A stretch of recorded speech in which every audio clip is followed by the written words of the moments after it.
क्या कोई मामूली बात पर हुए विवाद में किसी की जान ले सकता है? तो जवाब होगा हाँ, क्योंकि बेतिया में कुछ ऐसा ही हुआ है, जहां महिला के सुहाग ने ही अपने भाई के साथ मिलकर उसकी हत्या कर दी और खुद सलाखों के पीछे पहुंच गया। देखिए ये रिपोर्ट। शादीशुदा महिला की हत्या से हाहाकार, पति और देवर ने उतारा मौत के घाट, आरोपी पति गिरफ्तार, देवर फरार। घर के आंगन में जमीन पर पड़े चटाई पर मौत की आगोश में सोई महिला, उसकी दर्दनाक मौत पर रोते बिलखते परिजन और घर के बाहर लोगों का हुजूम। और उस भीड़ में छानबीन करती पुलिस उस वारदात की तस्दीक कर रही है जिसे उसके पति और देवर ने मिलकर अंजाम दिया है। ये वारदात बेतिया जिले के नरकटियागंज अनुमंडल इलाके की है, जहां मंगलवार की देर रात मामूली विवाद में महिला के पति और उसके देवर ने उसे धारदार हथियार से मारकर मौत के घाट उतार दिया है। का सुन नहीं रहो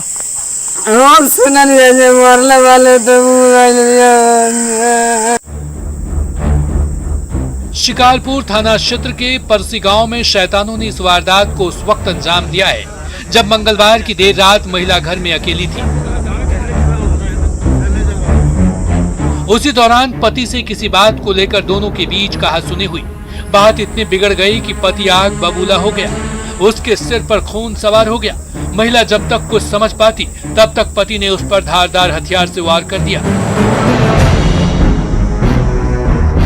जिसमें वो जख्मी हो गई। इस जुर्म में महिला का देवर भी शामिल हो गया। फिर दोनों ने मिलकर उसके शरीर पर इतने जख्म दिए कि वो बर्दाश्त नहीं कर पाए, जिसका नतीजा ये हुआ कि वो शैतानों के सामने हार गई। वारदात की भनक लगते ही परसी गांव में सनसनी फैल गई। देखते ही देखते घर के बाहर लोगों की भीड़ इकट्ठा हो गई। खबर मिलते ही पुलिस भी मौके पर पहुंच गई और मामले की छानबीन में जुट गई। हमें सूचना मिली कि एक हत्या हुई है, एक महिला की हत्या हुई है, तो उसमें हम लोग आए, छानबीन की जा रही है उसकी। कारण कुछ पता चला हत्या? उसमें तो इन्वेस्टिगेशन होगा तो पता चलेगा, जो आरोप लगाया जा रहा है जो भी। ठीक है। इस जघन्य वारदात के बाद शिकारपुर थाने पहुंचकर एफआईआर दर्ज कराई है, जिसमें महिला के पति और देवर पर हत्या का आरोप लगाया गया है। जिसके बाद पुलिस ने त्वरित कार्रवाई करते हुए आरोपी पति को गिरफ्तार कर लिया, जबकि मृतका का देवर अभी भी पुलिस गिरफ्त से बाहर है, जिसकी गिरफ्तारी को लेकर पुलिस छापेमारी कर रही है और हत्या की असली वजह को सामने लाने के लिए गिरफ्तार आरोपी से सख्ती से पूछताछ कर रही है। बेतिया से न्यूज 18 के लिए प्रफुल्ल की रिपोर्ट।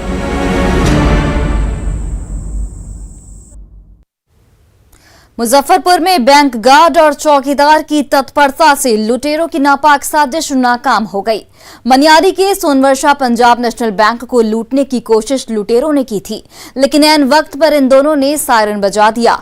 हथियारों से लैस दो बदमाश बैंक के अंदर घुस भी गए थे, लेकिन सायरन बजने के बाद वहां से बाइक पर सवार होकर भाग निकले। पुलिस सीसीटीवी के आधार पर बदमाशों की तलाश में जुट गई है। लूट का प्रयास किया, वहाँ पे तैनात चौकीदार और बैंक के अन्य कर्मचारियों के सतर्कता से वो बच गया, लूट होते बच गई और ये लोग फरार हो गए। सीसी कैमरा भी देखी गई, उसमें भी कुछ मामला सामने आ रही है। हम लोग अभी सीसीटीवी यहाँ का ट्रेस कर रहे हैं और इन्वेस्टिगेशन कर रहे हैं, जल्दी कुछ सामने आएगा। आरा में संपत्ति विवाद में अपने ही रिश्तेदारों के एक पक्ष ने दूसरे पक्ष के सदस्यों को लोहे के रॉड और लाठी डंडों से पीट कर जख्मी कर दिया। नवादा थाना इलाके के चंदवा की ये घटना है, जिसमें 6 लोग जख्मी हो गए हैं। सभी घायलों का आरा सदर अस्पताल में इलाज चल रहा है।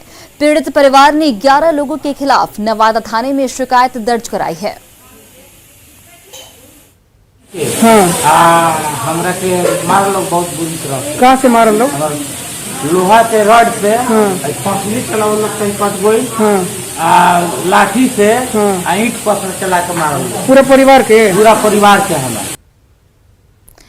खबर गिरिडीह से है, जहां गांधी प्रखंड के बेलाटांड गांव में 2 पक्षों में जमीन विवाद को लेकर जमकर लाठी डंडे भांजे गए। बताया जाता है कि शंकर वर्मा अपने माता पिता के साथ बचपन से ही अपने मामा के यहाँ रह रहा है। लेकिन अब उनके मामा उन्हें यहां से भगाना चाहते हैं। हालांकि शंकर वर्मा ने घर और जमीन छोड़ने से मना कर दिया, जिसको लेकर शंकर के मामा ने शंकर के घर पहुंचे और फिर दोनों में बहस होने लगी और देखते ही देखते ये बहस हाथापाई में तब्दील हो गई और दोनों पक्षों की तरफ से लाठी डंडे और लात घूंसे की बारिश होने लगी, जिसमें शंकर की मां को पेट में गहरी चोट लगी है, जबकि शंकर की बहन फिलहाल घायल बताई जा रही है।